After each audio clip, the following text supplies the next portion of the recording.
Olá, meus queridos irmãos, nós chegamos ao último dia, dessa primeira semana em que a gente aprendeu aí as questões introdutórias em relação ao estudo do livro dos Salmos. Eu aprendi muita coisa nessa semana, eu espero que você também. Foi muito bom refletir cada dia em um salmo pelo menos. Mas agora a gente vai fazer um resumão, A lição de hoje basicamente é um resumão de tudo que a gente viu. Nós vimos então as maneiras de interpretar o livro dos Salmos. Ele é um livro de poesia, é um livro de sabedoria, que existem vários tipos de salmos para os momentos, os mais variados momentos da vida humana, e também eram usados para a vida do dia a dia de Israel, os seus contextos litúrgicos, a colheita, as viagens, a adoração no templo, em casa, em vários contextos. Nós vimos também que os salmistas, nós temos vários tipos de salmistas. Nós tínhamos o rei Davi, alguns músicos profissionais como Asaf, os filhos de Coré, nós temos Salomão, Moisés, tantos outros.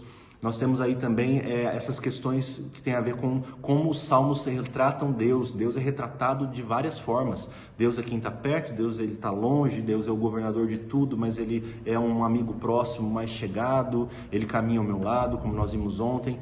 Então tudo isso está dentro do que nós vimos essa semana. Nós aprendemos também sobre as orações, Os salmistas fizeram muitas orações que elas nos ensinam como orar.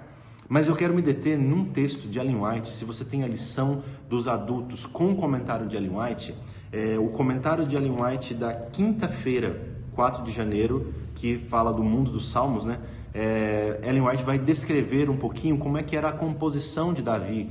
E ela fala do jovem pastor que estava nas colinas e ele gastava tempo com Deus, contemplando a natureza, contemplando os animais, e cada vez ele tentava se aprofundar mais nas belezas de Deus.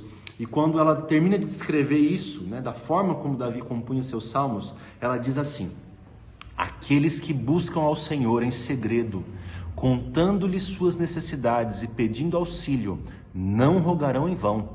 Seu Pai que vem em secreto lhe dará recompensa. À medida que fizermos de Cristo nosso companheiro diário, sentiremos que as forças de um mundo invisível se encontram todas ao redor de nós. E pelo contemplar a Jesus, seremos transformados à sua imagem. Somos contemplados, transformados pela contemplação. O caráter é abrandado, refinado e enobrecido para o reino celestial. O resultado de nossa comunicação e convívio com o nosso Senhor será o acréscimo de devoção, pureza e fervor. Ela está descrevendo Davi e ela diz que quando a gente vive essa experiência de louvar a Deus, de buscar em Deus cada vez mais profundidade na presença de Deus, o nosso caráter é transformado. E aí ela completa dizendo assim: a pessoa que volve para Deus em busca de auxílio, de apoio, de poder, mediante diária e fervorosa oração, terá aspirações nobres, percepções claras da verdade e do dever, elevados propósitos de ação e uma contínua fome de sede e justiça. Mantendo comunhão com Deus, seremos habilitados a difundir para os outros, através do nosso convívio com eles, a luz, a paz e a serenidade que reinam em nosso coração. Eu acho que eu e você queremos viver essa experiência. Queremos ter profundidade de caráter, profundidade de conexão com Cristo. E tudo isso o livro de Salmos pode nos ensinar. Eu quero desafiá-lo no dia de hoje a meditar no Salmo 84. Por que eu escolhi o Salmo 84? Estamos numa sexta-feira, preparação para o sábado, e amanhã eu e você, se tudo der certo, compareceremos à casa do Senhor. E o Salmo 84, ele fala justamente dessa experiência de comparecer à casa do Senhor. Eu desafio você não somente a ler, estudar esse Salmo, meditar nesse Salmo hoje, nessa sexta-feira de hoje, mas em todas as vezes que você for à igreja, porque é um Salmo que fala sobre a alegria de estar na presença de Deus. Como amáveis são os teus tabernáculos, ó Senhor dos exércitos. A minha alma suspira e desfalece pelos átrios do Senhor. A grande verdade é que na nossa cultura pós-moderna é possível que muitos de nós já não tenhamos tanta alegria assim em ir à igreja. Mas eu gostaria que você fosse à igreja nesse sábado agora, com as palavras desse salmo na sua mente.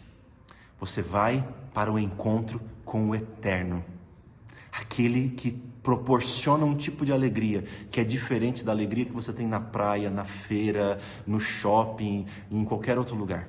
É uma alegria que é a alegria de estar na presença do Deus Todo-Poderoso. Que Deus nos ajude a termos um sábado abençoado. E que na próxima semana e nas outras, conforme nós formos crescendo no estudo da lição, que as palavras dos Salmos, elas entrem profundamente em nosso coração, como diz Ellen White, nos tornando pessoas de caráter mais nobre. Que Deus te abençoe, que a graça de Cristo esteja com você.